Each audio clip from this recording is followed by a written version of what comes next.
কষ্ট ছাড়া যে কোনো জিনিস আরাম করে খাওয়া যায় না। ছোটো মাছ আমার অনেক পছন্দ, আর কাটতে একটু ঝামেলা হয়, তাতে কি খেতে হলে তো একটু ঝামেলা করাই লাগবে। আসসালামু আলাইকুম, আরেকটি ব্লগে সবাইকে ওয়েলকাম। কেমন আছেন সবাই? আশা করি যে যেখানে আছেন ভালো আছেন, সুস্থ আছেন। ভিডিও ভালো লাগলে একটা লাইক দিয়ে পুরো ভিডিওটা দেখার অনুরোধ রইল।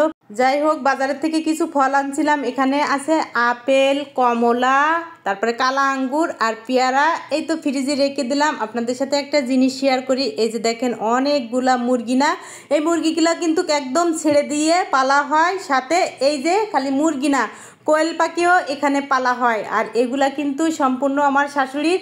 আর মাঝে মাঝে আপনাদের দেখাই, এখান থেকে আমি ডিম উঠাই। এই যে এইখান থেকে ডিম উঠাই, এই যে বালতির ভিতরে রেখে দেই। আজকে আমি এখান থেকে ডিম নিব, তাই আপনাদের সাথে শেয়ার করলাম। আর এই যে দেখেন আমি ডিম আনলাম এখানে 10 আলি, আর ডিমগুলো দেখেন কত বড় বড়।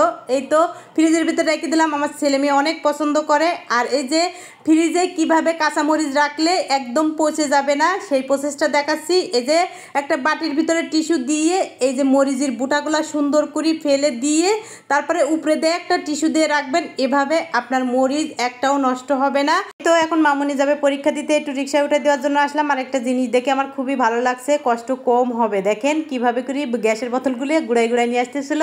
এই জিনিসটা দেখে আমার কাছে খুবই ভালো লাগছিল। যে কোনো জিনিস বুদ্ধি খাটালেই সব কিছু কিন্তু সহজ হয়ে যায়। আর এই তো আমি রুমে আসলাম, আসার পরে এখন রান্না বসাই দিলাম এখানে। আর এই যে গুঁড়া মাছ চচ্চড়ি তো আমার কাছে খুবই ভালো লাগে। আর গুঁড়া মাছ কাটতে একটু কষ্ট হয়, তাতে কি একবারে বেশি করে আনি আমি কুটি ফ্রিজে রেখে দেই, তাতে কষ্ট একটু কম হয়। আর এখানে আজকে আমি গুঁড়া মাছ চচ্চড়ি করব, তাই কিছু কাঁচামরিচ, পেঁয়াজ, তারপরে আলু আর একটু বেগুন, আদা বাটা, রসুন বাটা, জিরা বাটা, হলুদের গুঁড়া, ধনিয়ার গুঁড়া, স্বাদ মতন লবণ, আর অনেক পরিমাণ সরিষার তেল দেব, খাঁটি সরিষার তেল। আর এইটা একদম কসলাই কসলাই মাখাইন লাগবে। যার উপরে যা রাগ আছে এখানে সব ঝেড়ে দিবেন, তাহলে রাগটা একদম মিশে যাবে। আর এখন এটা টমেটো, তারপরে গুঁড়া মাছগুলা দিয়ে আবার কিছুক্ষণ আলতো হাতে সুন্দর করে মাখিয়ে নেওয়া লাগবে। আর এই গুঁড়া মাছ চচ্চড়ি এভাবে যদি মাখাই যদি রান্না করা যায়, তাহলে কিন্তু স্বাদটা অনেক বেড়ে যায়। এই যে পানি দিয়ে সুন্দর করে তারপরে এখন আমি চুলার উপরে বসাই দিব। নিচে একটু পোড়া পোড়া হবে, খেতে মাশাআল্লাহ অনেক সুন্দর হবে। আর পাশের তরকারিটা কিন্তু অলরেডি হয়ে গিয়েছে, নামিয়ে নিয়েছি। আর গুঁড়া মাছ চচ্চড়িটা এত মজা হয়েছিল খেতে, তা বলে বোঝানোর মতন না। আজকের খাবার ছিল এগুলা। আর এই যে দেখেন সিম্বাটা পেয়ারা গাছের নিচি এসে রাগ করে বসেছিল, তাই তাকে নেওয়ার জন্য আসলাম। আর সে তো কোনো মতে যাইতে রাজি ছিল না। যাই হোক, আমার ভিডিওর ভিতরে ভুল ত্রুটি থাকলে প্লিজ ক্ষমার দৃষ্টিতে দেখবেন। আর পুরো ভিডিওটা দেখার জন্য অসংখ্য ধন্যবাদ।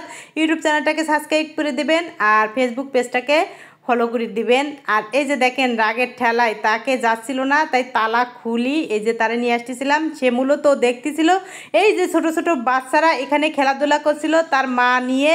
আর এই দুইটা বাচ্চা আমি ধরার জন্য চেষ্টা করতেছিলাম, কিন্তু কোনো মতে পারি নাই। যাই হোক, আজকের ভিডিওটাই পর্যন্ত। সবাই ভালো থাকবেন, সুস্থ থাকবেন। আজকের মতন বিদায়, আল্লাহ হাফেজ।